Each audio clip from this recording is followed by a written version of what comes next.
లేక ఇటు పోలేక వాడిని మర్చిపోలేక ఇది చేయలేక ఇది అనుభవించలేక సంసార జీవితంలో ఉక్కిరి బిక్కిరి అయిపోయి 3 నెలలు తిరిగేసరికి ఫ్యాన్కు ఊరేసుకోవడమో రైలు పట్టాల మీద పడుకోవడమో ఏదో చేసేస్తాం. ఎందుకంటే అడ్జస్ట్ అవ్వదు మైండ్. అందుకు ఓపెన్ గా చెప్పాలి, పెళ్లిలో ఇష్టమైతే ఇష్టం, ఏదంటే చేసుకొని అంతే. డైరెక్ట్ గా ఉండాలి ఆ విషయంలో.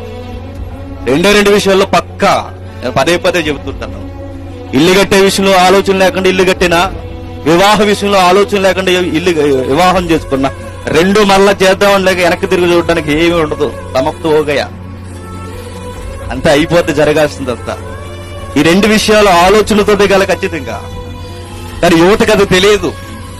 అది తెలియకపోయేసరికి చెబుతున్నవారు చెబుతుంటే వినరు, అనుభవిస్తే గానీ మాకు తెలియదు అంటారు. కానీ ఆ స్కేల్ మనకు చాలా తప్పండి. మొదట స్నేహం చేయడం, ఆ తర్వాత ఈ శృంగార భంగిముల్లోనికి దిగడం, ఆ తర్వాత పెళ్లి చేసుకోవడం చాలా తప్పు. వ్యామోహమే